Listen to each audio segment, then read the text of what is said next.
Hii ni K-News habari. Lengo la elimu hii ni kuwawezesha wananchi kutambua haki zao kuhusu ulinzi wa faragha zao na taarifa zao binafsi. Mheshimiwa mgeni rasmi, katika maisha tunajibrand. Tuna maisha ya kwenye stage na tuna maisha yetu behind the stage ambayo tunaita behind the scene. Kwa hiyo tunayalinda yale maisha behind the scene ili utu wa kila Mtanzania uonekane jinsi anavyotaka na jinsi heshima yake inavyoendelea kujengwa.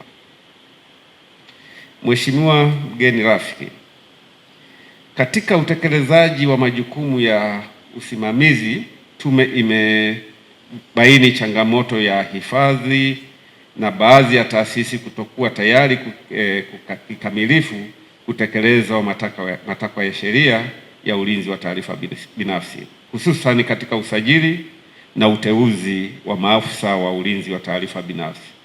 Baadhi ya taasisi bado zinaendelea kukusanya na kuchakata taarifa binafsi bila kukamilisha matakwa ya sheria.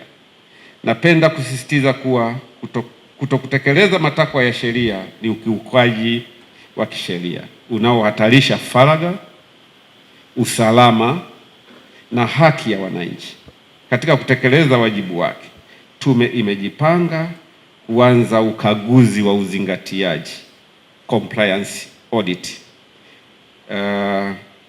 ili katika kutekeleza wajibu wake ili kufuatilia utekelezaji wa maagizo ya usajili na uteuzi wa maafisa wa ulinzi wa taarifa binafsi. Haya mafunzo ni ya kujenga uelewa na kuhakikisha kwamba maafisa wa ulinzi wa taarifa binafsi wanakuwa na connection ya moja kwa moja na Tume ya Ulinzi wa Taarifa Binafsi, lakini pia tayari tumeshatengeneza miundombinu ya kuhakikisha pia tutatengeneza certification ya maafisa wa ulinzi wa taarifa binafsi kwa kushirikiana na Chuo Kikuu Huria cha Tanzania. Sambamba na hilo, tume imejipanga kuendelea kutoa mafunzo kwa maafisa wa ulinzi wa taarifa binafsi katika taasisi zote za umma na binafsi nchini. Mafunzo haya ni lazima na yataendelea kufanyika kwa awamu mbalimbali, na sasa tuko kwenye awamu ya 7, bali tutaendelea pia katika kona zote za nchi yetu kwa malengo ya kuhakikisha kuwa kila taasisi inayokusanya na kuchakata taarifa binafsi inakuwa na afisa mwenye uelewa wa sheria na uwezo wa kusimamia utekelezaji wake. Kwanza wengi tulikuwa hatujui hata kama hizo taarifa binafsi zinatakiwa kulindwa. Tuliamini ni individual effort, ni wewe upambane na hali. Ulimwengu wa teknolojia umekuwa, watu wanalipa fedha kupata taarifa zako binafsi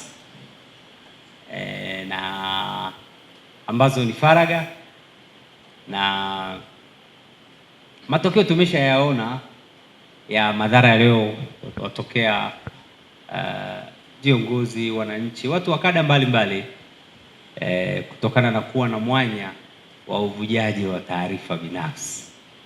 Kwa hiyo tunashukuru kwa mafunzo haya kuja nyanda hizi za juu kusini, na mimi naamini tutatumia vizuri mwanya huu kuhakikisha tunatibu changamoto ambazo zimekuwa zikitokea, lakini pia tunazuia zisitokee tena kwa sababu changamoto zile yana madhara ya kisaikolojia pamoja na madhara ya kushikika.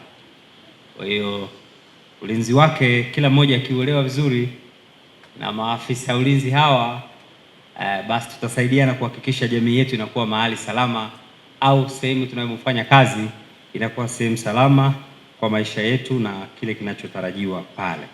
Sasa tunaona nao kuna watu wamegeuza ni biashara. Sasa na sisi tungependa kusikia faini zenu na zenyewe zinakuwa kali mno kwa watu wa namna hiyo, na zenyewe ziume kama ambavyo faragha yako ikitoka ile pinch unayoifeel vioane na adhabu. Sio tena adhabu za kubembeleza. Ili jambo ni nyeti, kwa hiyo tungependa na adhabu zake ziwe nyeti kwa kiwango hicho hicho. Baada ya machache nitamke mafunzo haya 7 Hii ni K News habari.